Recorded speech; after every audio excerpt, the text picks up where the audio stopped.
क्या आप इस पर विश्वास करते हैं? उन्होंने पूछा। नहीं, मैंने जल्दी से जवाब दिया और तुरंत वहां से चला गया।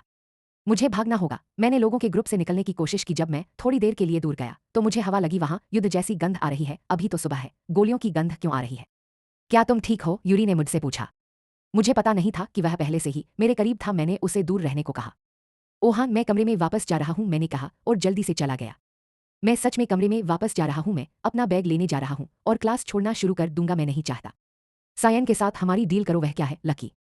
मैं मेन बिल्डिंग के पास से गुजरा भी नहीं था कि मैंने रकी को देखा। उसने मुझे हाथ हिलाया और मुस्कुराई। ही रकी ई ग्रेटेड हिम बैक। क्या तुमने अपना ग्रेड देखा है? उसने पूछा। मैंने सिर हिलाया। मैं उसे बताने ही वाला था कि अचानक मुझे कुछ याद आया। सीएन तुम्हारा क्लासमेट था, है ना? मैंने पूछा। उसने जल्दी से सिर हिलाया। पहले साल से दूसरे साल के बीच तक। उसके ग्रेड कैसे हैं? वह रुकी और एक पल के लिए सोचा। उसने अपनी बाहें क्रॉस की और दूर तक देखा। मुझे पक्का नहीं पता कि वह कौन सी यूनिवर्सिटी है, उसने धीरे से कहा।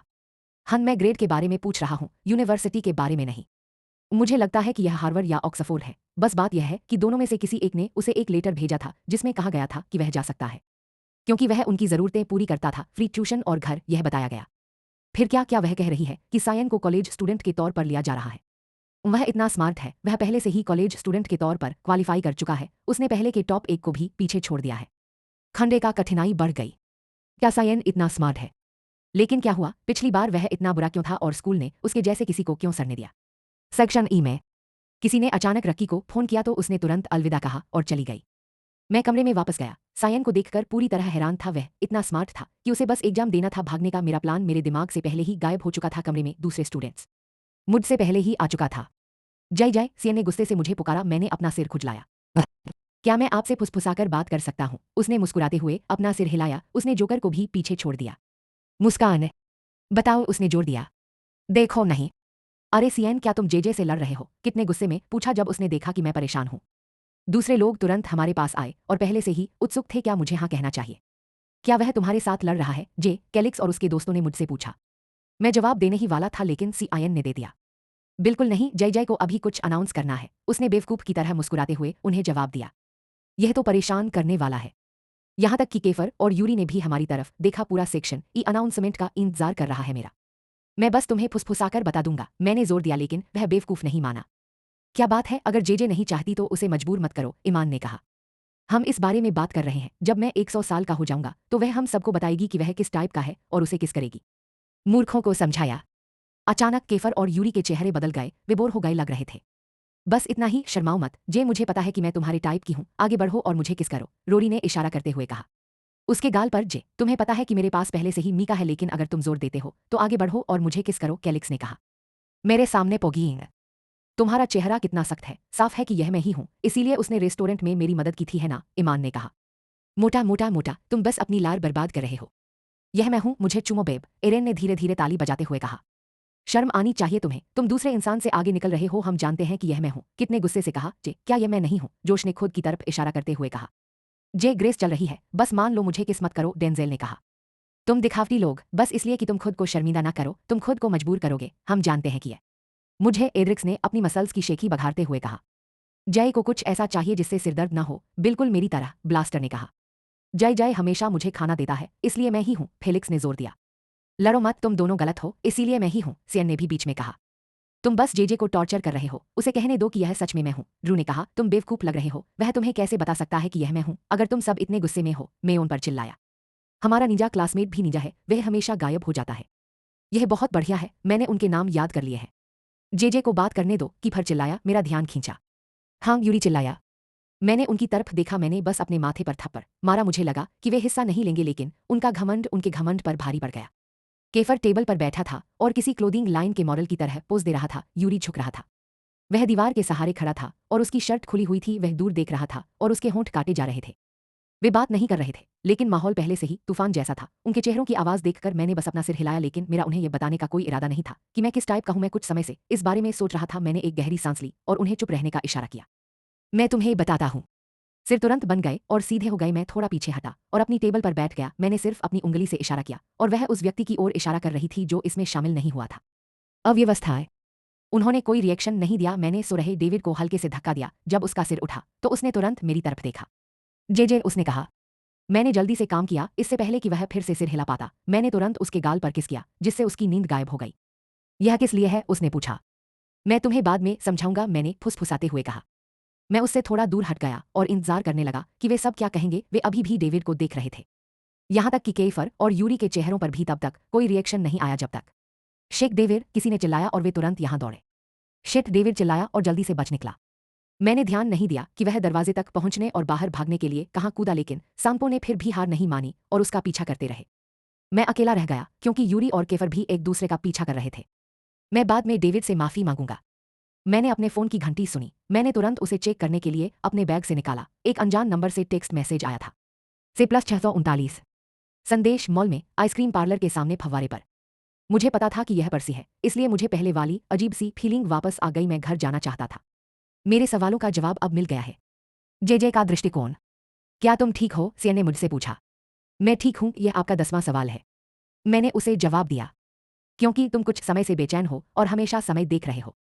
जब से मुझे टेक्स्ट मिला है मैं अब आराम नहीं कर पा रहा हूं और ऐसा लग रहा है जैसे मेरे अंदर कुछ घर जाना चाहता है। मैं नर्वस भी हूं और एक्साइटेड भी। मुझे लगता है कि समय बहुत धीरे चल रहा है। मैंने डेविड की तरफ देखा जो अपना सिर रगड़ रहा था। वह अपनी बाह की मालिश करने की भी कोशिश कर रहा था।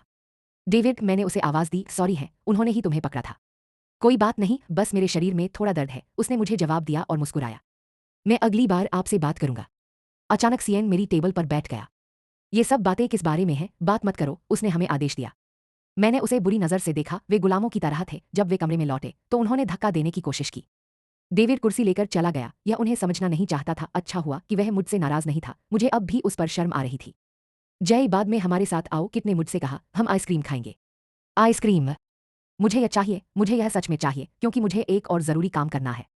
हाय, मैं नहीं कर सकता, मैंने उसे जवाब दिया। क्यों, क्या तुम कहीं जा रहे हो? सीएन ने पूछा और अचानक डेविड को बुरी नजर से देखा। क्या तुम्हें कोई सीक्रेट काम करना है? नहीं, डेविड ने बोरियत से जवाब दिया। मुझे एक जरूरी काम करना है, मैंने जवाब दिया। कहाँ? क्या मैं आपके साथ आ सकता हूँ? सिनेमून बनाते हुए पूछा। मैंने अपना सिर हिलाया जिससे वह मुझे पिल्ला जैसी नजरों से देखने लगा। अभी इससे मुझे कोई फर्क नहीं पड़ेगा, मुझे माफ करना। नहीं, मैं अकेले ही चलूंगा। डेविड ने पूछा। जहां आप जा रहे हैं वहां खतरा तो नहीं है? नहीं, मैं बस किसी ऐसे व्यक्ति से मिल रहा हूं जिसे मैं जानता हूं। उसने मेरे जवाब पर बस सिर हिलाया, लेकिन सीआईएन और किट हिले नहीं। मुझे पक्का लग रहा था कि ये दोनों कुछ बेवकूफ़ी भरी बात सोच रहे हैं। घंटी बजी, मतलब घर जाने का समय हो गया था। तो मैं यहाँ हूँ, जल्दी से अपना सामान रख रहा हूँ। मैं तुमसे पहले वहां पहुंच जाऊंगा, बाय, मैंने कमरे से बाहर निकलते हुए चिल्लाया। मैंने सुना नहीं कि उन्होंने क्या कहा। मैं बस चल रहा था और स्कूल गेट पर पहुंचते ही दौड़ रहा था। जब मैं वहां पहुंचा तो मैंने तुरंत एक टैक्सी बुलाई। मॉल की ओर। भाई, गाड़ी में बैठने के बाद मैंने ड्राइवर से कहा। मैं जो एक्साइटमेंट महसूस कर रहा था उसे रोक नहीं पा रहा था, लेकिन मुझे लगा कि लोग मेरे साथ नहीं रहना चाहते क्योंकि रश आवर था वहां, ट्रैफिक। अरे यह क्या है? मैं बार बार अपने फोन पर नजर गड़ाए हुए था। शायद उसने फिर से टेक्स्ट किया था। हर गुजरते मिनट के साथ मेरा दिल तेजी से धड़क रहा था। जब मैं मॉल पहुंचा तो मैं तुरंत उस फाउंटेन की तरफ भागा जिसके बारे में हम बात कर रहे थे। वहां उसके चारों ओर बहुत से लोग बैठे थे। मैंने उसे मैसेज करने के लिए अपना फोन निकाला। यह प्लस 639। मैं फव्वारे के चारों ओर घूमकर सबको देखने ही वाला था, लेकिन मैं उसे देख नहीं पाया। मैंने तुरंत मैसेज, मैं यहाँ हूँ, आप कहाँ हैं? मैं उसके जवाब का इंतजार करता रहा। मैंने इधर उधर देखना और आते जाते हर किसी को देखना बंद नहीं किया। सेलफोन बजा तो मैंने तुरंत उसे देखा। से प्लस 639 मैसेज, नई जगह, मॉल के आखिर में क्वांटम गार्डन। मैंने और समय बर्बाद नहीं किया, मैं तुरंत वहां भागा। आखिर वह गार्डन मॉल के लगभग बाहर ही था। वह थोड़ा दूर था, लेकिन मुझे कोई फर्क नहीं पड़ा। जब मैं वहां पहुंचा तो मेरे सामने एक पास का साइन दिखा। छे मैंने अंदर झांकने की कोशिश की, शायद वह पास में ही था। तभी मेरा फोन बजा। मैंने बिना झिझक फोन उठाया। हेलो जय, उसने जवाब दिया। मुझे पता था कि पर्सी मुझे बुला रहा है। तुम कहाँ हो? मैं गार्डन के एंट्रेंस पर हूँ। ये कहते हुए मैं लगभग रो पड़ी। मैं सच में उससे बात करना चाहती थी। मैं जानना चाहती थी कि वह कौन है। मुझे माफ कर दो, हम अब और नहीं मिल सकते। उसने जो कहा उससे मुझे लगभग नरमी महसूस हुई। अब क्यों? वह आपके दोस्तों ने आपका पीछा किया, उन्हें मुझे देखकर अच्छा नहीं लगा। मैंने तुरंत आसपास देखा। मॉल के इस हिस्से में बस कुछ ही लोग थे। मुझे एजविस का कोई नहीं दिखा, लेकिन सायन मुझसे बच नहीं सका क्योंकि वह एक पोल के पीछे छिपने की कोशिश कर रहा था। मैं कहीं और चला जाऊंगा जहां वे पीछा न कर सके, मैंने जोर दिया। मेरे आंसू अपने आप बह निकले। मैं सच में उसे देखना चाहता था। मेरा समय सीमित है, लेकिन मुझे आपके कुछ सवालों के जवाब देने दीजिए। मैंने गहरी सांस ली। मैंने अपने आंसू रोकने की कोशिश की। आप असल में कौन हैं? मुझे पता था कि आप यह पूछेंगे। मैं आपको यह व्यक्तिगत रूप से बताना चाहता था। क्या आप पर्सी फेलिक्स के बारे में जानते हैं? एक और माँ से भाई ब्राय। ओ हाँ, लेकिन वह मर चुका है। वह मरा नहीं है और आप अभी उससे बात कर रहे हैं। मैं जो आंसू रोक रहा था वे बहते ही जा रहे थे। मुझे यकीन नहीं हो रहा था। जिस इंसान को सब मरा हुआ समझते थे, मैं उससे बात कर रहा था। मेरे सवाल और बढ़ गए, लेकिन मैं एक बात साफ करना चाहता था। क्या तुम मेरे भाई हो? दूसरी तरफ एक पल के लिए सन्नाटा छा गया। मैंने चेक किया कि कॉल कट गई है या नहीं, लेकिन नहीं था। जय, तुम लंबे समय से अपने भाई का सामना कर रहे हो। उसका क्या मतलब था? वह तो बस मेरे दिमाग के साथ और भी खिलवाड़ कर रहा था। मैं समझ नहीं पा रहा हूं। कहने की जगह तारांकन टूट तारांकन तारांकन टूट तारांकन। जय, तुम्हारे आसपास के लोग तुम्हें बेवकूफ बना रहे हैं। उसकी आवाज में झुंझलाहट थी। मैं इसमें नहीं हूं। बस करो, सच में इतना समय नहीं है। मैंने उस नंबर पर फिर से कॉल करने की कोशिश की, लेकिन वह पहले ही कट चुका था। लेकिन मैंने उम्मीद नहीं छोड़ी। मुझे पता था कि वह बस आसपास ही है। वह अभी भी यहीं था। मैंने चारों ओर देखा। मैं चल रहा था और दौड़ रहा था, और हालांकि मुझे मुश्किल से कुछ दिख रहा था क्योंकि मेरे आंसू रुके नहीं। मुझे देखने वाले कुछ लोग पहले से ही मुझे देख रहे थे। मुझे उनकी परवाह नहीं थी। मुझे पर्सी को ढूंढो। तभी अचानक किसी ने मेरा हाथ पकड़ लिया। केफर, मुझे जाने दो। मैंने संघर्ष किया। उसने मुझे जाने नहीं दिया और CIN और मैं उसके पास आ गए। तुम्हें क्या हुआ? तुम क्यों रो रहे हो? केफर ने गंभीरता से पूछा। मेरे आंसू अब भी गिर रहे थे। यही वजह थी कि पर्सी मुझे नहीं दिखा, क्योंकि वे मेरे पीछे पीछे आ रहे थे। मुझे तुम ही मेरी प्रॉब्लम हो। तुम यहाँ क्यों आए? तुम मेरे पीछे क्यों आए? मैंने उनसे गुस्से में पूछा। जय, शांत हो जाओ। क्या हुआ? यूरी ने मुझसे पूछा। मैं अकेले ही फर्श पर बैठ गया। मैं दूसरों के सामने रोना नहीं चाहता था, लेकिन मैं इतना नाराज था कि खुद को रोक नहीं पाया। वह मुझे इसलिए नहीं दिखा क्योंकि तुमने मेरा पीछा किया था। कौन? यूरी ने फिर पूछा।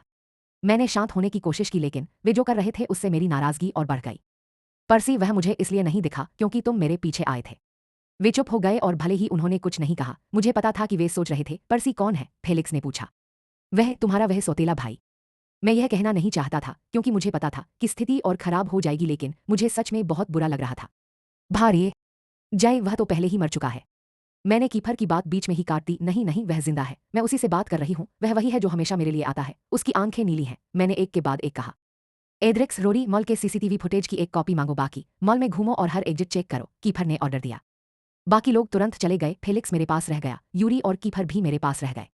रुको जाए, हमारे साथ आओ, यूरी ने कहा और मुझे उठाने की कोशिश की। रो रो कर थक जाने के कारण मुझ में उनका और विरोध करने की ताकत नहीं रही।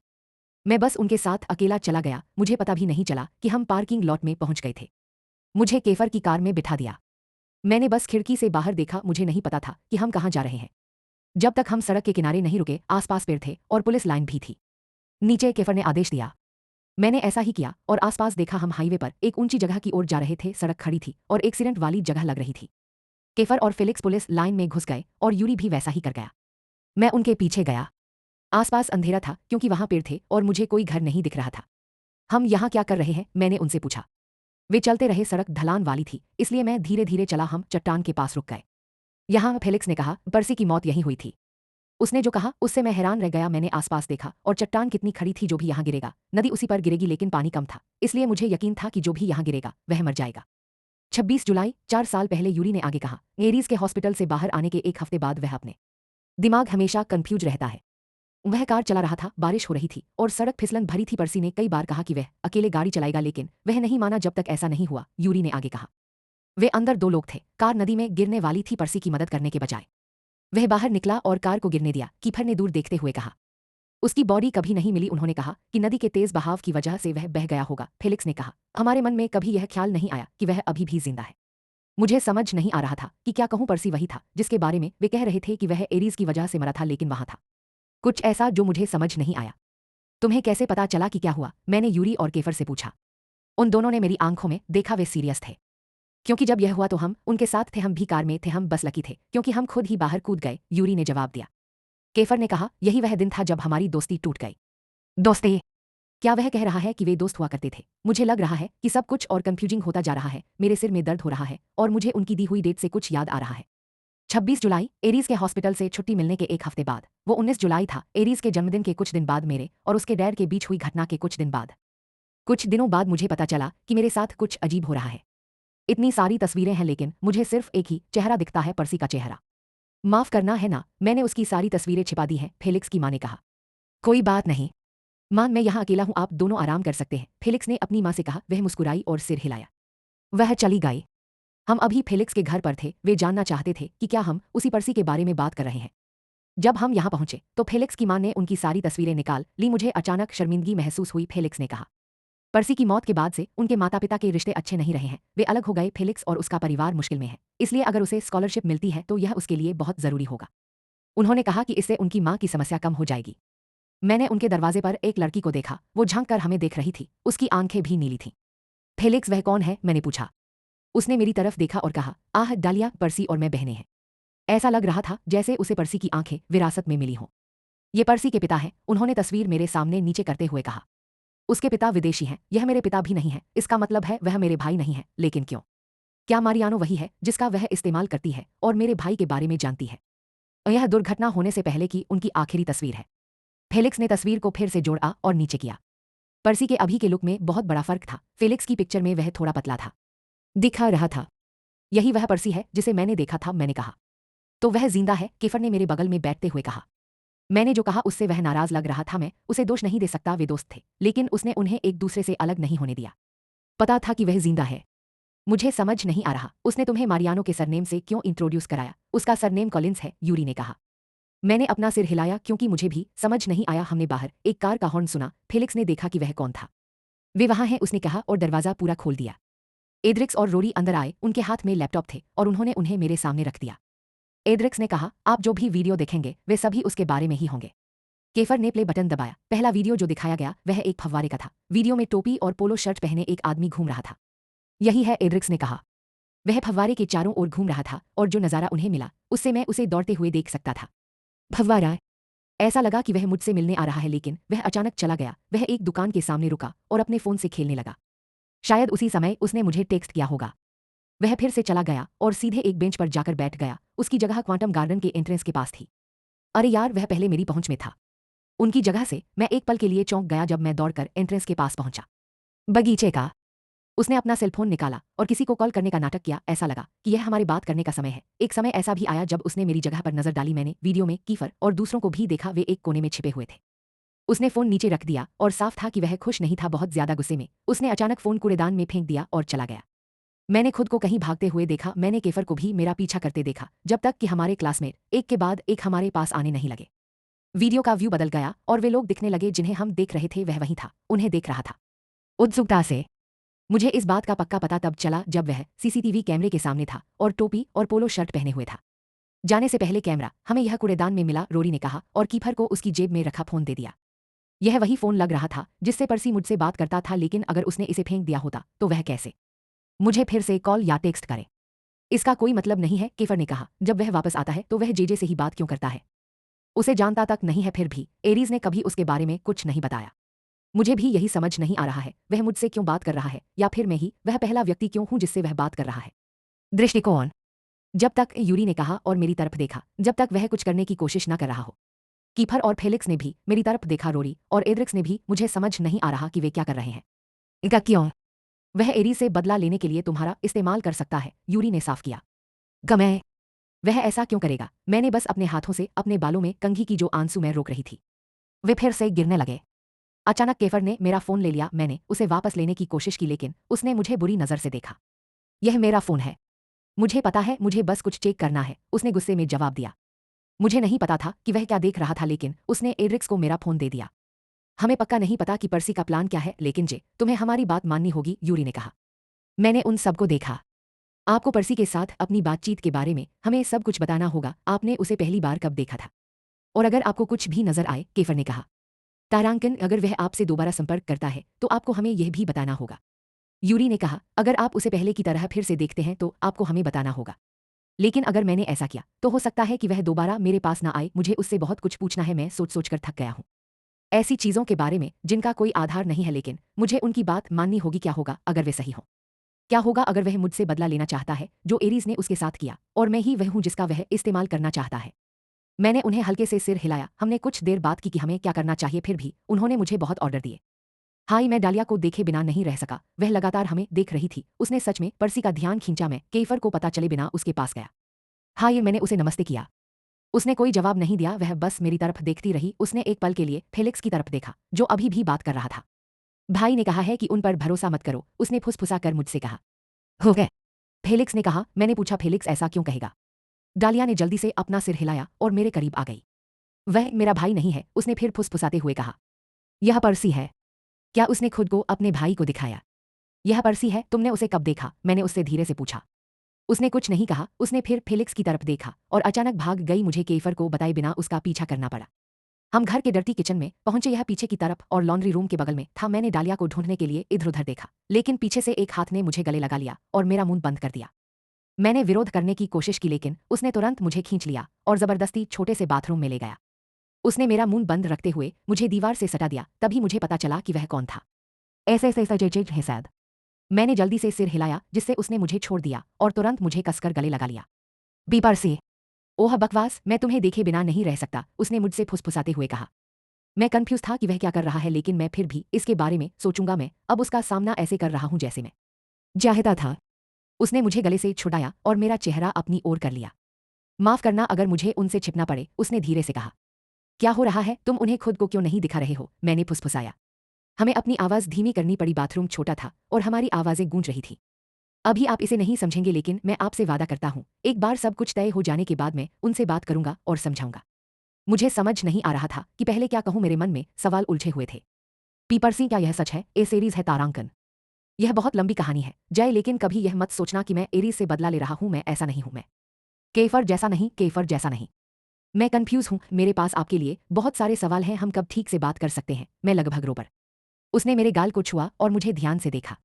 मैं इसका जवाब नहीं दे सकता, लेकिन एक बार मौका मिलने पर मैं आपसे वादा करता हूं कि मैं आपको सब कुछ बताऊंगा और समझाऊंगा। अरे तुम्हें मुझसे क्या चाहिए? तुम मुझसे क्यों बात कर रहे हो? क्योंकि दरवाजे पर जोरदार धमाके ने उसे रोक दिया। हम दोनों ही जम गए, लगभग अपनी सांस रोक ली। जे, क्या तुम अंदर हो? कीफर की आवाज साफ तौर पर चिढ़ी हुई थी।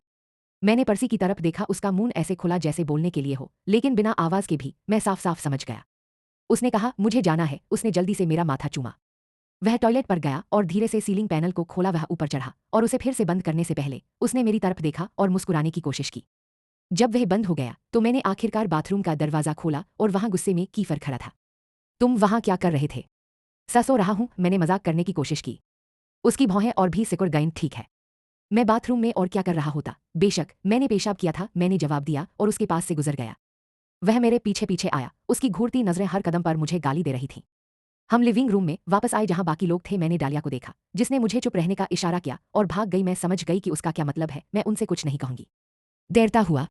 अभी मेरा दिमाग ऐसा ही है। चीजें स्ट्रेसफुल है, पर्सी स्ट्रेसफुल है, स्कूल स्ट्रेसफुल है और मेरे बगल वाला इंसान सबसे ज्यादा स्ट्रेसफुल है। मेरा फोन मुझे वापस दो, मैंने उससे अपना फोन छीनने की कोशिश करते हुए चिल्लाया। रुको, मैं कुछ देख रहा हूं, सांपों के राजा ने जवाब दिया। क्या तुम्हें पक्का पता है कि यह तुम्हारा फोन है? मुझे तो सिर्फ सायन के चेहरे की तस्वीरें दिख रही हैं। उसे हैरान भी नहीं होना चाहिए। जब भी सियाई के हाथ मेरा फोन लगता, वह सेल्फी लॉर्ड बन जाता। कभी कभी वह एरेन को भी इसमें घसीट लेता और कभी कभी डेविड को भी, तब भी जब वह सो रहा होता। तस्वीरें देखना बंद करो, मैंने चिल्लाकर कहा। अचानक वह जोर से हंसने लगा, ऐसी हंसी जिससे पता चलता है कि उसने जो देखा उससे वह बहुत ज्यादा खुश है। उसने मेरे फोन की स्क्रीन मेरी तरफ की और एक एक करके फोटो स्वाइप करने लगा। जैसा कि मुझे डर था, आ गया। वे मेरे चुराए हुए शॉट थे, पक्का सायन ने किए थे। एक में मेरा मुंह खुला हुआ था, दूसरे में मेरी आंखें बंद थीं और एक में तो मेरी आंखें भिजी हुई थीं। धात तेरी किए, बंद करो, मैंने आदेश दिया।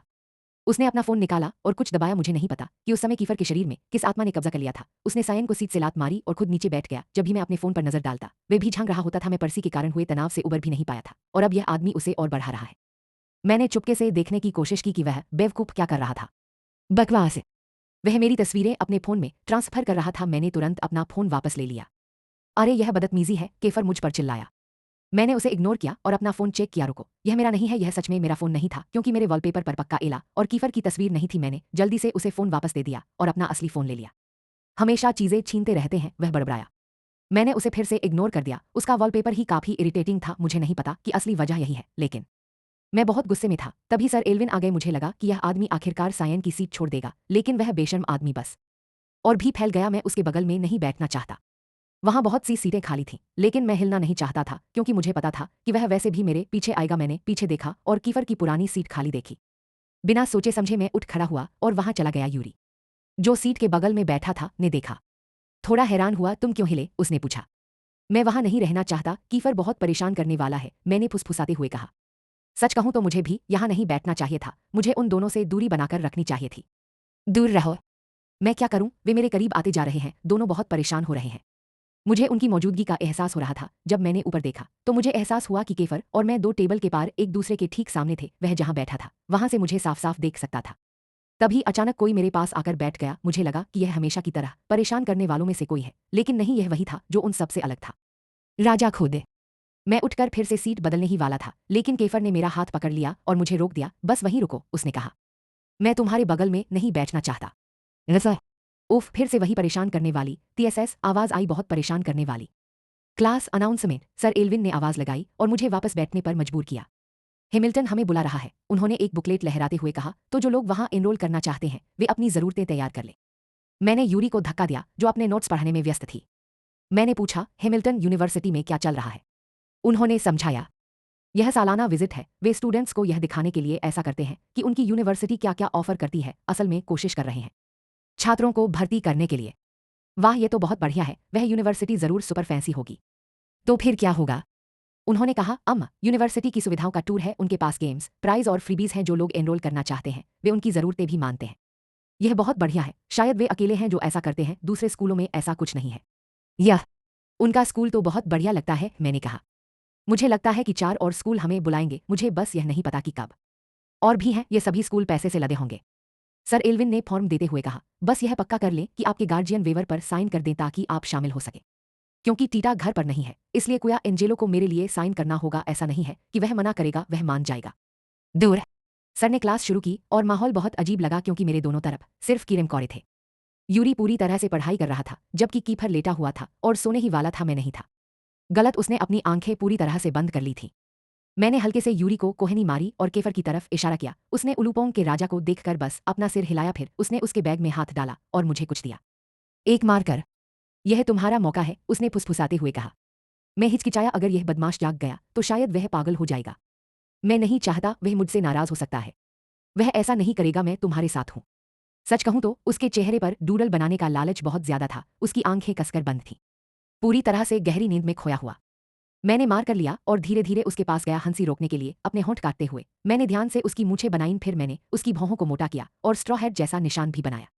लफी का। जब मैंने खत्म किया तब मैंने देखा सब मुझे घूर रहे थे। सर एल्विन भी रुक गए थे। घर ही। वे केफर के नए लुक को देखकर लगभग हंसी पड़े, लेकिन यूरी ने उन्हें चुप रहने का इशारा किया। मैंने अपना फोन निकाल लिया और यूरी ने भी ऐसा ही किया।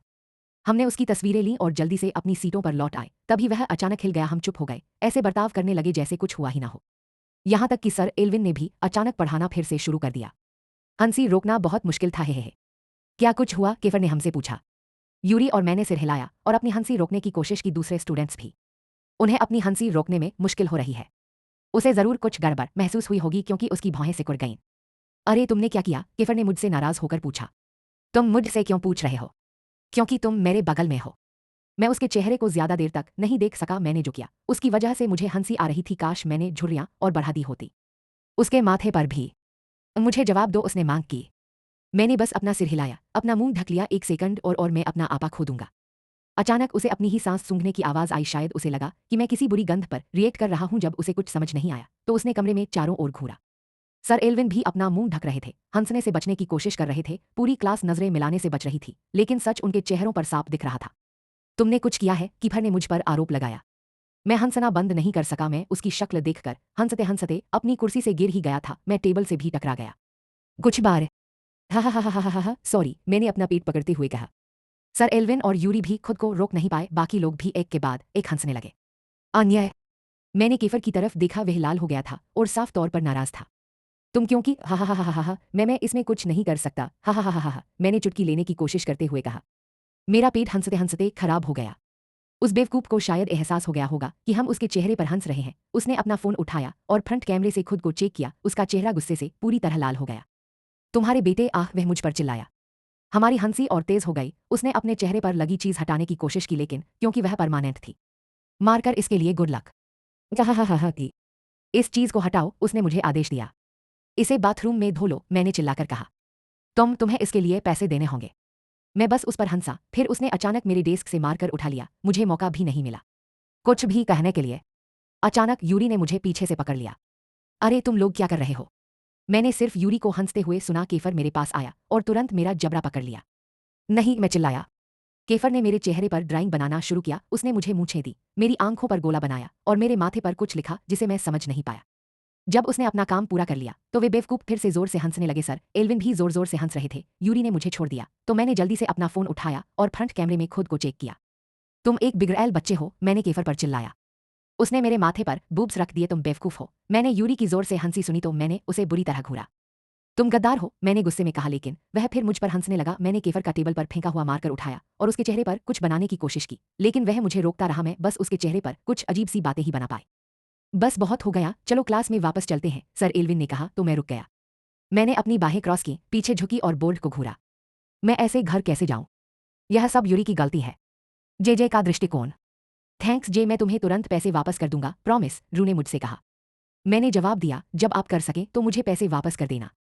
मैंने उसे वो पैसे पहले ही दे दिए थे जो उसने उधार मांगे थे, जैसा कि उम्मीद थी। अब मैं पूरी तरह कंगाल हो गया हूं। मेरे पास बस इस हफ्ते का अलाउंस बचा है। अच्छा होगा अगर कोया मुझे अगले महीने का अलाउंस जल्दी दे दे। ध्रुव अलविदा कहकर चला गया। मुझे नहीं पता कि वह कहाँ जा रहा है, लेकिन मैंने उसे जाने दिया। शायद वह पैसे का इस्तेमाल अपनी जरूरत के लिए करने जा रहा है। मैं क्लासरूम में गया और अपनी सीट की तरफ बढ़ा। मैंने तुरंत कुछ अजीब देखा। मेरी कुर्सी गायब थी, उसकी जगह एक दूसरी कुर्सी रख दी गई थी। मुझे अपनी कुर्सी पता थी, मेरी स्कर्ट का वो टुकड़ा जो अब भी उस पर निशान की तरह चिपका हुआ था। मेरी कुर्सी कहाँ है? मैंने डेविड से पूछा। उन्होंने कुछ नहीं कहा, बस पीछे कीफर की जगह की ओर इशारा किया। मैं वहां गया और देखा, सच में मेरी कुर्सी अब वहीं थी जहां पहले राजा की कुर्सी हुआ करती थी। यह यहाँ क्यों है? मैंने यूरी से पूछा जो अपने नोट्स पढ़ रहा था। मुझे नहीं पता। जब मैं पहुंचा तो वह वहां था, उसने मुझे जवाब दिया। मैंने बस अपना सिर खुजलाया। मैं समझ नहीं पा रहा था कि ये सांप मेरे सिंहासन के साथ खिलवाड़ क्यों कर रहे हैं। अचानक कोई पीछे से मुझसे टकराया। मैं लगभग गिर ही गया था। मैंने तुरंत उस जानवर को घूरा जिसने ऐसा किया था। और कौन? उलूपोंग का राजा। आउच। तुम रास्ते में एक बड़ी रुकावट हो, उसने मुझे जवाब दिया। मुझे लगा कि वह अपनी रोज की जगह पर बैठेगा, लेकिन वह उसके बगल में बैठ गया, ठीक वैसे ही जैसे हम बैठे थे। गल, अब से तुम यहीं बैठोगे, केल्फर ने कहा, और यूरी और मैंने एक साथ उसकी तरफ देखा। क्या तुम्हें किस शैतान ने ऐसा सोचने पर मजबूर किया? मैंने गुस्से में उससे पूछा। कोई नहीं, अब बैठ जाओ, उसने आदेश दिया। मैं तो बस इस अजीब आदमी की बकवास सुनकर हैरान रह गया। मैंने बस अपना बैग नीचे रख दिया और बहस नहीं करना चाहता था। मैंने सायन को देखा जो एरेन के साथ खेलने में बिजी थे। मैंने मेयो को देखा, हमारा निंजा क्लास में। ऐसा लगा जैसे आसमान मुझ पर टूट पड़ा हो। वह बहुत गुस्से में था और किट और जोश को बुरी नजर से देख रहा था। शायद उनमें झगड़ा हुआ था। सर एल्विन आ गए हैं, इसलिए मैं अपनी जगह पर लौट आया हूं। अपनी नई जगह पर सर ने पढ़ाना शुरू कर दिया है।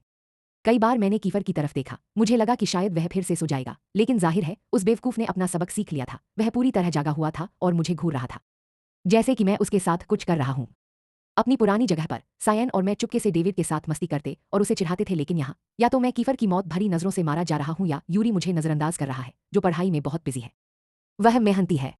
मेरे पास सर एल्विन की बात सुनने के अलावा कोई चारा नहीं था। ड्रू कहाँ है? सर ने अचानक पूछा। मैंने कमरे में देखा, उसका कोई निशान नहीं था। मुझे लगा कि वह क्लास शुरू होने से पहले लौट आया होगा। क्या वह यहाँ नहीं है? सर ने फिर पूछा। जब वह अंदर आए तो उससे कहना कि मुझे उससे बात करनी है। संपो ने जवाब में सिर हिलाया। सर के साथ हमारी क्लास खत्म हो गई और क्योंकि हमारे अगले टीचर नहीं थे, इसलिए हमेशा की तरह अफरा तफरी मच गई।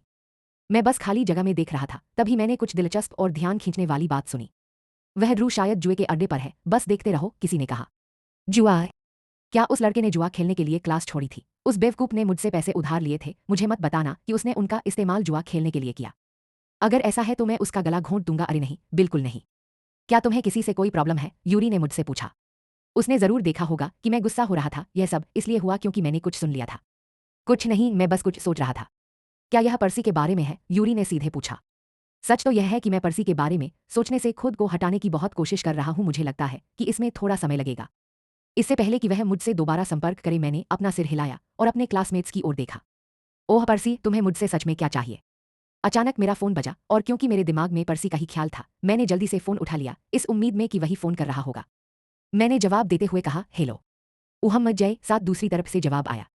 यह किसी और की आवाज़ थी। यह जानी पहचानी लग रही थी, लेकिन मैं यह नहीं पहचान पाया कि यह कौन था। यह कौन है? अभी कुछ मत कहो, ठीक है? यह ड्रू है और मुझे मदद चाहिए। खैर खैर, उस बेवकूफ़ की हिम्मत थी कि उसने मुझे फ़ोन किया, तो वह सच में आज क्लास में नहीं आ रहा है। क्यों? क्या मैं फिर से पैसे उधार ले सकता हूँ? तुमने मुझे पहले जो पैसे दिए थे वे काफ़ी नहीं थे। मेरी एक भौं ऊपर उठ गई। वह पैसे का क्या कर रहा है? शायद वे सही कह रहे हैं, शायद ये बेवकूफ़ जुआ खेल रहा है। पहले मुझे बताओ कि तुम इसका इस्तेमाल किस लिए कर रहे हो? यह एक आपातकाल है। कैसी इमरजेंसी? मैंने उसे गहरी सांस लेते हुए सुना, जैसे उसे समझ नहीं आ रहा था कि मुझे बताए या नहीं। बस मैं अभी किंग्स ग्राउंड में हूँ। यूरी और केफर को जगह पता है, लेकिन प्लीज़ उन्हें अभी मत बताना। Kings ground? अरे मैं तुम्हें अब और पैसे उधार नहीं दे सकता क्योंकि मेरे पास और पैसे नहीं हैं। मैं बस ढूंढ लूंगा। कोई है जो तुम्हें पैसे उधार दे सके, मैंने कहा, और कॉल अचानक कट गई। यह तुम्हारी बदतमीजी नहीं थी, है ना? जब मैं यूरी के पास गया तो मैं अभी भी अपना फोन देख रहा था। ड्रू ने कहा कि उसे पता है कि किंग्स ग्राउंड कहाँ है। यूरी, मैंने उसे पुकारा, किंग्स ग्राउंड कहाँ है? उसने मुझे गंभीरता से देखा, जैसे मैंने अभी अभी कोई बुरा शब्द कहा हो। आपने किंग्स ग्राउंड के बारे में कहाँ सुना? ड्रू ने मुझे फोन किया, उसने कहा कि वह किंग्स ग्राउंड में है और उसे पैसे चाहिए। यूरी ने अचानक अपनी कनपटी पकड़ ली, जैसा मैंने कहा था, और इस किंग्स ग्राउंड जगह ने उसे तुरंत एक सिरदर्द। वह जल्दी से अपनी सीट पर गया और अपना बैग उठाने ही वाला था, लेकिन मैंने उसे रोक दिया। अरे तुम क्या कर रहे हो? मैं ड्रू को लेने जा रहा हूं, वह जिस जगह गया है वह खतरनाक है। मैंने तुरंत अपना बैग उठाया और कहा, मैं तुम्हारे साथ आ रहा हूं। नहीं, यही रुको, यह बहुत खतरनाक है। मैं आ रहा हूं, मैंने जोर दिया। यूरी के पास कोई चारा नहीं था। मुझे छोड़ने के लिए ले जाने से पहले उसने एड्रिक से कुछ फुसफुसाया। मुझे लगा कि हम पार्किंग लॉट की तरफ जा रहे हैं जहां उनकी कारें थीं, लेकिन हम सीधे चले गए। इसके बजाय गेट। उसने एक टैक्सी बुलाई। जब हम टैक्सी में बैठे तो उसने एक ऐसी जगह के बारे में बताया जो मुझे पता नहीं थी। सुनो, चाहे कुछ भी हो जाए, मुझे मत छोड़ना, उसने आदेश दिया। मैंने सिर हिलाया। मुझे ऐसा लग रहा था कि जिस जगह हम जा रहे थे वह सच में खतरनाक थी। अचानक में मुझे घबराहट हो रही थी। हम कुछ मिनट से टैक्सी में थे। हम पहले ही रिहायशी इलाके से बहुत दूर थे। अब मैं बड़ी पुरानी इमारतें देख सकता था। अगर मैं गलत नहीं हूं तो यह वह इलाका है जहां बहुत सारे बार और बियर हाउस है। मैंने इस जगह के बारे में रोरी से पहले सुना था। टैक्सी उन सब में सबसे बड़ी और सबसे पुरानी बिल्डिंग के सामने रुकी। हम बाहर निकले और मैं अपने आप यूरी से चिपक गया। मैं जज नहीं कर रहा, लेकिन यहाँ के लोग अजीब लग रहे थे। एक औरत थी जिसका सीना लगभग बाहर निकला हुआ था। एक बहुत बड़ा आदमी सिगरेट पी रहा था। यूरी और मैं चले गए। हम बिल्डिंग के किनारे गए। हम एक बंद मेटल के दरवाजे के सामने रुके। यूरी ने जोर से दरवाजा खटखटाया। दरवाजा खुला और हमारा स्वागत चिताई ने किया। हमारे सामने वाला आदमी चिताई जैसा दिखता था। यूरी बॉय, तुम आ गए, उस आदमी ने कहा। वह यूरी को जानता है। क्या टाइगर वहां है? यूरी ने उससे पूछा। टाइगर, यह कैसा नाम है? वह अंदर है। बिल्कुल, अंदर आ जाओ, उस आदमी ने कहा और हमें अंदर जाने दिया। हम एक पतले हॉलवे से गुजरे। रोशनी सिर्फ एग्जिट साइन से आ रही थी। जब तक हम दूसरे दरवाजे तक नहीं पहुंचे तब तक काफी लंबा रास्ता तय करना पड़ा। क्या यह डिस्को है? म्यूजिक जोर से बज रहा था, लोग नाच रहे थे और शराब की महक बहुत ज्यादा थी। स्टेज पर औरतें नाच रही थीं, कुछ बिना टॉप के थीं। क्या बिल्ली है? यूरी ने मेरा हाथ और कसकर पकड़ लिया। हम चलते रहे जब तक हम एक मेटल की सीढ़ी तक नहीं पहुंच गए। हम 3 सीढ़ियां भी नहीं चढ़े थे कि अचानक कुछ बड़े बड़े लड़कों ने हमें रोक लिया। उनमें से एक ने कहा, हाई स्कूल वालों को यहां आने की इजाजत नहीं है। हमें जाने दो। क्या तुम नहीं जानते कि मैं कौन हूं? यूरी ने गुस्से से कहा। लड़के हल्के से हंसे। तुम? हाँ, लेकिन तुम्हारे साथ वाला नहीं। चलो, अगर तुम यहां कोई परेशानी नहीं चाहते तो, यूरी ने धमकी दी, जिससे लड़कों की भौहें तन गईं। आपको आदेश देने का अधिकार नहीं है, यूरी, सीढ़ियों के ऊपर से किसी ने चिल्लाकर कहा। उसने टाइगर प्रिंट जैकेट और चश्मा पहना हुआ था और उसके बाल कॉर्न कलर के थे। वह उस आदमी जैसा दिख रहा था जिन्होंने पेन पाइनएप्पल एप्पल पेन गाया था। उसने हमें रोकने वाले लोगों को इशारा किया और वे तुरंत एक तरफ हट गए और हमें जाने दिया। यूरी, यूरी, यूरी, उस आदमी ने यूरी से कहा। ऐसा लग रहा था जैसे वह उसे गले लगाने वाला हो। ड्रू कहाँ है? यूरी ने सीधे पूछा। वह आदमी हमें देखकर मुस्कुराया और हमें अंदर आने का इशारा किया। हालांकि मुझे झिझक हो रही थी, फिर भी हम अंदर चले गए। यह एक ऑफिस जैसा था जिसमें कांच की दीवारें थीं, जिससे आप बाहर नाच रहे लोगों को देख सकते थे। हमने ड्रू को सोफे पर देखा। वह शांत था, साफ तौर पर थोड़ा डरा हुआ था। ड्रू, मैंने उसे पुकारा। उसने ऊपर देखा और मुझे और यूरी को देखकर चौंक गया, लेकिन इससे पहले कि वह कुछ कह पाता, उस मोटे बालों वाले आदमी ने उसके कंधे पर हाथ रख दिया। तुम्हारी कोई गर्लफ्रेंड है? मुझे लगा सेक्शन ई में सिर्फ लड़के हैं, उसने मेरी तरफ देखते हुए कहा। मैं अचानक यूरी के पीछे छिप गया। उस आदमी का वाइब बहुत डरावना था। डरो मत, मैं टाइगर हूं, इस जगह का मालिक, और तुम? उसने हमें घेरते हुए कहा। जय जय, मैंने जवाब दिया। आपसे मिलकर अच्छा लगा, ड्रू के बगल में बैठने से पहले उन्होंने मुझसे कहा। ड्रू थोड़ा हैरान लग रहा था, लेकिन मुझे उसकी चिंता नहीं थी। उसके हाव भाव से साफ था कि वह यहां से निकलना चाहता था और लगभग हमसे मदद की भीख मांग रहा था। तो आपको क्या चाहिए? टाइगर ने हमसे पूछा। ड्रू, उस पर तुम्हारा कितना बकाया है? मैं चुका दूंगा, यूरी ने कहा। पे मेरा पसंदीदा शब्द है। बात यह है कि मैं अब पैसे नहीं मांग रहा हूं, तुम्हें पता है, तुम यहां घूमते थे, टाइगर ने जवाब दिया। मैंने यूरी की तरफ देखा। यूरी इस जगह पर घूमता था। यह जगह जैसी दिखती है, उसे यह जगह कैसी लगी? ड्रू यह नहीं संभाल सकता, यूरी ने टाइगर को जवाब दिया। ड्रू के बारे में किसने कुछ कहा? तुमने कहा था कि तुम पैसे दोगे। टाइगर खड़ा हुआ और जल्दी से अपने ऑफिस टेबल के पास का दरवाजा खोला। तुम्हें पता है क्या करना है? नहीं तो जिस लड़की को तुम अपने साथ लाए हो उसे इस आदमी के किए की सजा मिलेगी, उसने इशारा करते हुए कहा। ड्रू, वह हम तीनों को छोड़कर कमरे में चला गया। सच कहूं तो मैं उससे डरा नहीं, मैं बस उसकी कही बात के बारे में सोचे बिना नहीं रह सका। यूरी, जब उसने कहा कि तुम यहां घूमते थे तो उसका क्या मतलब था? मैंने पूछा। जय, चलो अभी इस बारे में बात नहीं करते, उसने जवाब दिया। वह परेशान लग रहा था, साफ तौर पर हालात से निराश था। ध्रुव ने कहा, आप यह क्यों नहीं कह देते कि एला की वजह से आप यहां आए हैं? यूरी और मैं दोनों ही ठिठक गए और एक दूसरे को देखने लगे। ध्रुव का इससे क्या मतलब था? ध्रुव ने मुझसे कहा, सॉरी, मुझे आपको फोन करके इसमें नहीं घसीटना चाहिए था। मैं उसे लेक्चर देना चाहता था, लेकिन मैं खुद को ऐसा करने के लिए तैयार नहीं कर पाया। हम पहले से ही यहां हैं, इसका क्या मतलब है? अब प्रवचन का क्या मतलब है? हम बस चलते रहे यूरी के पीछे पीछे। मुझे पक्का नहीं पता था कि यह हॉलवे कहाँ जा रहा है। ड्रू, क्या तुम मुझे बता सकते हो कि यूरी यहाँ क्यों आता था? मैंने उससे फुसफुसाकर पूछा। ड्रू ने अपना सिर हिलाया। तुम्हें उससे इस बारे में बात करनी चाहिए। मैं इसके बारे में सोचना बंद नहीं कर पा रहा था। उसका क्या मतलब था कि एला ही वजह थी? सच कहूं तो मुझे इस जगह से नफरत है। ऐसा लगता है कि यह गैरकानूनी धंधों से भरी हुई है। ड्रू ने आखिरकार हमारे सामने मान लिया वह जुआ खेल रहा था। उसने मुझसे जो पैसे उधार लिए थे वह सब हार गया। मैं गुस्से में बस अपने बाल खींच सकती थी। मैं पूरी तरह से कंगाल हो गई हूँ। सब कुछ चला गया। मैंने उसके लिए वे पैसे अलग रखे थे और अब वह गायब हो रहा है। धात तेरी के। उसने मुझसे पैसे वापस करने का वादा किया, लेकिन कब? यूरी, मैंने पुकारा। हम कहाँ जा रहे हैं? यूरी चलता रहा पे करने के लिए। उसने बोरियत से जवाब दिया। यह बहुत फ्रस्ट्रेटिंग है। आपको पता नहीं कि आप कहाँ जा रहे हैं और आपके साथी आपको कुछ भी बताने से मना कर रहे हैं। गुस्सा कर देने वाला। दाईं और कुछ और मुड़ने पर मुझे जोर जोर से चिल्लाने की आवाज़ सुनाई देने लगी। ऐसा लग रहा था जैसे लोग पैकियाओं की फाइट देख रहे हों। थोड़ा और चलने पर चिल्लाने की आवाज़ और भी तेज हो गई। जब हम हॉलवे से बाहर निकले तो वहां बहुत सारे लोग थे। बहुत बड़ी भीड़ थी जो लगभग गला फाड़कर चिल्ला रही थी। बीच में एक बड़ा पिंजरा था। अंदर दो लोग लड़ रहे थे। यह कौन सी जगह है? मैंने पूछा। अंडरग्राउंड लड़ाई, रू ने जवाब दिया। हमने जोर की सीटी सुनी। रिंग से थोड़ी दूर पर हमने टाइगर को देखा। वह एक बालकनी जैसी जगह पर बैठा था जहां एक छोटी सी टेबल और एक सोफा था। वह वहां अकेला था। हम पास गए और अपनी जगह से हमें बीच में हो रही लड़ाई का साफ नजारा दिख रहा था। मैं इस लड़ाई से बहुत नाराज हूं। वे सब बेकार हैं, टाइगर चिल्लाया और गिलास में शराब डालते हुए बोला। मैं उस बच्चे को वहां डालूंगा, लेकिन अच्छा हुआ तुम लोग आ गए, उसने ड्रू की तरफ इशारा करते हुए कहा। टाइगर ने जो कहा उससे ड्रू हैरान रह गया। उसके एक्सप्रेशन और इस जगह के माहौल को देखते हुए यह साफ था कि वह ज्यादा देर तक नहीं टिकेगा। एक आदमी टाइगर के पास आया और उसे कपड़े में लिपटी कोई चीज दी। टाइगर ने उसे टेबल पर रख दिया और हाथ में पकड़ा हुआ गिलास नीचे रख दिया। तुम्हें पता है क्या करना है? यूरी, वही पुराना रूटीन, उसने कपड़ा खोलने से पहले बोरियत से कहा। एक आर्मी चाकू सामने आया। मैंने यूरी की तरफ देखा जिसके चेहरे पर कोई भाव नहीं था।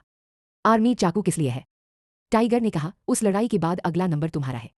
यूरी खड़ा हुआ और तुरंत अपना पोलो और अंडरशर्ट उतार दिया, साथ ही अपने जूते भी। मैंने उसके शरीर पर फिर से निशान देखे।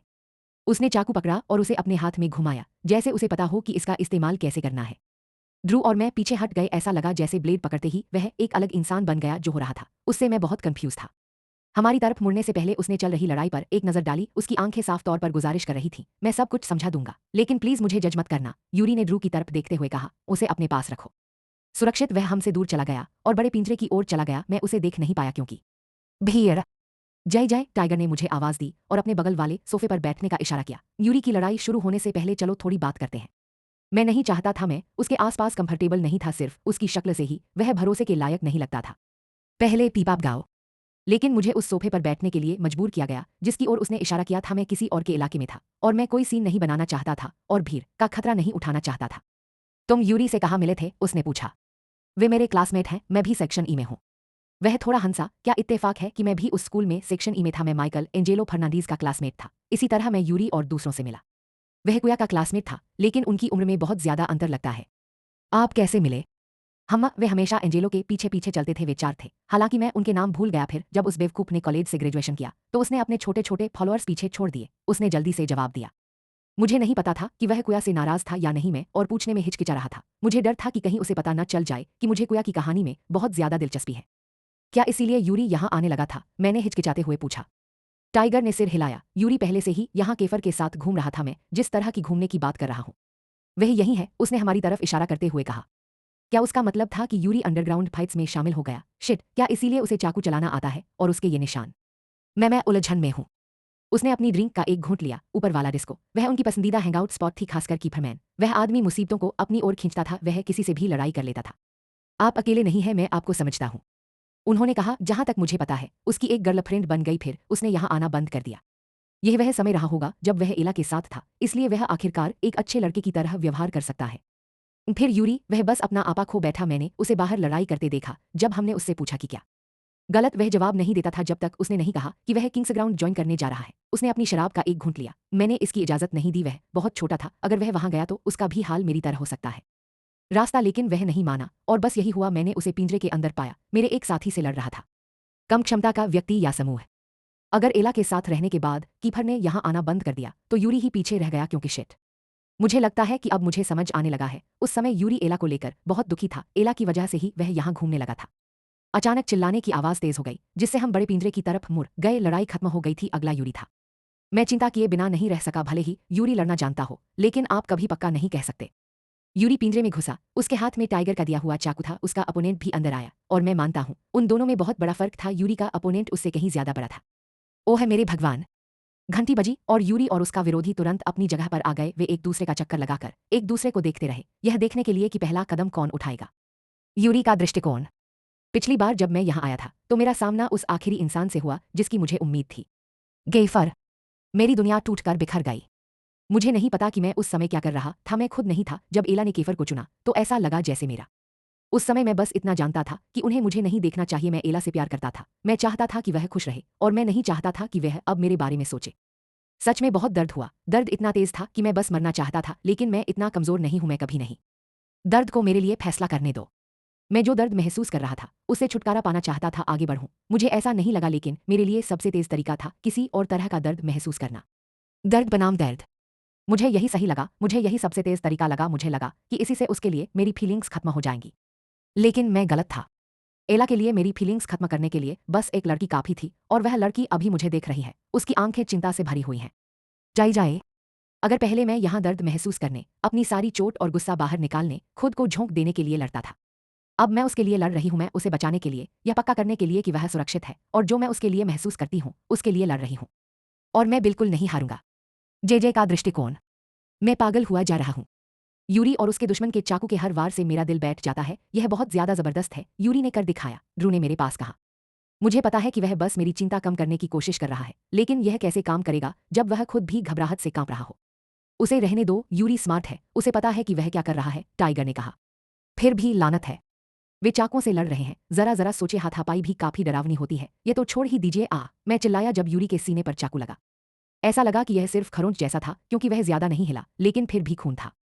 धत तेरे की, मैं अब और नहीं देख सकता, मैंने अपनी आंखें ढकते हुए कहा, लेकिन मैं झंकने से खुद को रोक नहीं पाया, खासकर जब भीड़ का चिल्लाना तेज हो गया। वे थोड़ी देर तक चाकू चलाते रहे, और यूरी अपने विरोधी पर वार करने में कामयाब रहा। बहुत खून बह रहा था, और दूसरा आदमी साफ तौर पर गुस्से में था। अचानक यूरी के विरोधी ने उस पर चाकू फेंका, यूरी बच गया, लेकिन उसके ठीक बाद एक मुक्का मारा। हमने चिल्लाकर कहा, यूरी। वह जल्दी से उठ गया, लेकिन अब उसके हाथ में चाकू नहीं था। लड़ाई हाथापाई में बदल गई। अपने विरोधी के साइज को देखते हुए यूरी को वापस लड़ने में मुश्किल हो रही थी। यूरी नीचे गिर गया, और उसे उठने में दिक्कत हो रही थी। मैं और बर्दाश्त नहीं कर सका, मैं उनकी तरफ भागा। मुझे पता था कि मैं पिंजरे के अंदर नहीं जा सकता, इसलिए मैं उसके जितना करीब हो सका खड़ा हो गया। यूरी के नीचे गिरने पर उसके विरोधी ने उसे बार बार लात मारना शुरू कर दिया। यूरी उठो प्लीज, मैं चिल्लाया।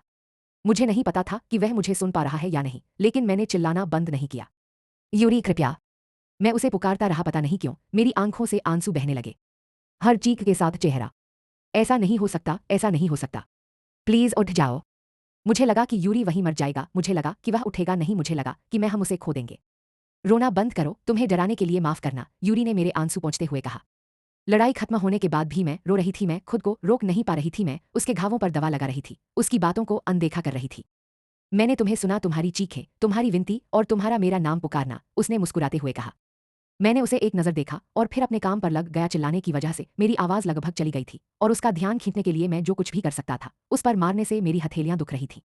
शुक्र है वह अपने विरोधी के आखिरी किक से बच निकला। उसने पलटवार किया और तेजी से जवाबी हमला किया, उस आदमी के घाव पर निशाना साधा और कई मुक्के मारे। दूसरे आदमी ने हार मान ली, वह बहुत बड़ा था, फिर भी वह यह बर्दाश्त नहीं कर सका कि यूरी ने उसके साथ क्या किया। जय, क्या तुम मुझसे नाराज हो, उसने पूछा। मैंने उसे इग्नोर कर दिया, मैं गुस्सा हो गया था, और डर अभी भी था। मुझे यकीन नहीं हो रहा था कि यूरी ऐसा काम करता था। यूरी, केफर मुझे फोन कर रहा है, ऐसा लगता है कि वे हमें ढूंढ रहे हैं, ड्रू ने कहा। मैं उसका डर और चिंता महसूस कर सकता था, अगर उसे पता चल गया तो वह कीफर के साथ बड़ी मुसीबत में पड़ जाएगा। यह मेरा काम हो गया, मैंने कहा, टाइगर ने जो फर्स्ट एड किट हमें दी थी उसे पैक करते हुए। यूरी ने मेरा हाथ पकड़ लिया, जिससे मैं खड़ा होते ही रुक गया। सॉरी, उसने कहा। मैंने अपना हाथ हटा लिया और फर्स्ट एड किट नीचे रखने के लिए टेबल पर चला गया। मैंने ड्रू की तरफ देखा, जो अपने फोन की तरफ मुंह किए हुए था। मुझे अचानक गुस्सा आया, और इससे पहले कि मैं कुछ समझ पाती मैंने उसके सिर पर जोर से थप्पड़ मार दिया। आउच, यह किस लिए था, उसने अपना सिर पकड़ते हुए कहा। अगली बार जब तुम जुआ खेलोगे तो मैं तुम्हारा गला घोंट दूंगा, मैंने उसे धमकी दी। सॉरी, मैं खुद को रोक नहीं पाया, यह बहुत एडिक्टिव है, उसने कहा। उसके जवाब से मुझे और भी गुस्सा आया, इसलिए मैंने उसे एक और थप्पड़ मारा। आउट, फिर से क्यों, उसने शिकायत की। क्योंकि मैं नाराज हूं, मैंने गुस्से में कहा। उसे फिर से मारने ही वाला था कि एक हाथ ने मुझे पकड़ लिया। जब मैंने देखा तो मुझे समझ नहीं आया कि मुझे और गुस्सा होना चाहिए या अफसोस करना चाहिए। यूरी की आंखें फिर से मुझसे गुजारिश कर रही थीं। उन्होंने कहा, मुझे पता है कि तुम मुझसे नाराज हो। अच्छी बात है कि आप जानते हैं। मैं चौंक गई जब उसने अचानक मुझे गले लगा लिया, मेरा चेहरा उसके सीने से लग गया, मेरा शरीर फिर से जम गया। यूरी, मुझे सच में अफसोस है। मैं वादा करता हूं कि मैं ऐसा दोबारा नहीं करूंगा। जब तक जरूरी नहीं होगा मैं इस जगह पर वापस नहीं आऊंगा, उसने धीरे से मुझसे कहा। मेरे हाथ अपने आप उसे गले लगाने के लिए आगे बढ़े। मैं मानता हूं लड़ाई का डर पूरी तरह से खत्म नहीं हुआ था, लेकिन मेरी झुंझलाहट और गुस्सा खत्म हो गया था। तभी मुझे कुछ एहसास हुआ। यूरी, शायद अब तुम छोड़ सकते हो, मैंने कहा, और उसने तुरंत ऐसा किया। उसने शर्ट नहीं पहनी थी और मैं उसके बिल्कुल पास आ गया था। क्या तुम दोनों के बीच कुछ चल रहा है? ड्रू ने अचानक पूछा, जिससे यूरी शर्मा गया और मैं भी। उसे घूरा। यूरी अपने कपड़े लेने और तैयार होने के लिए चला गया। उन्होंने कहा, वैसे मुझे अभी भी आपको एक एक्सप्लेनेशन देना है। हाँ, यह सच है, लेकिन मुझे लगता है कि मैं पहले से ही समझ गया हूं। क्या मुझे फिर भी उससे एक्सप्लेनेशन मांगना चाहिए? मैं चुप रहा ताकि वह अपनी बात जारी रख सके। ड्रू थोड़ी देर के लिए बाहर चला गया, यह कहकर कि वह रेस्ट रूम जा रहा है। हम टाइगर के ऑफिस में वापस आ गए थे। हम दोनों ही थे क्योंकि टाइगर किसी से बात कर रहा था। मुझे नहीं पता कि कहाँ से शुरू करूं, यूरी ने गहरी सांस लेते हुए कहा। शायद तब जब एला ने मुझे नहीं चुना था। उसने मुझ पर जबरदस्ती मुस्कुराया। मैंने भी उसे मुस्कुराने के लिए मुस्कुराया ताकि वह ज्यादा कंफर्टेबल महसूस करे। केफर और मैंने लगभग एक ही समय में एला को यह बात बताई। शुरू से ही मुझे महसूस हो रहा था कि वह मुझे देख रही थी। कीफर ने मुझे अलग तरह से देखा, लेकिन उसने मुझे एक दोस्त से ज्यादा समझा। मुझे उम्मीदें थीं जो शायद मुझे भी थीं। नहीं करना चाहिए था। जब लड़कियों की बात आती है तो कीफर मतलबी हो जाता है। उसने एला पर दावा किया और पक्का किया कि वह उसकी हो। मैंने नहीं दिया। ऊपर उम्मीद कर रही थी कि शायद मैं उसकी जगह हो सकता हूं, लेकिन उसने कीफर को चुना। मैंने बस इसे मान लिया। इससे दुख हुआ, लेकिन ऐसा ही होता है। फिर मैंने खुद को बर्बाद पाया। मुझे लगता है कि मैंने चुनौती दी।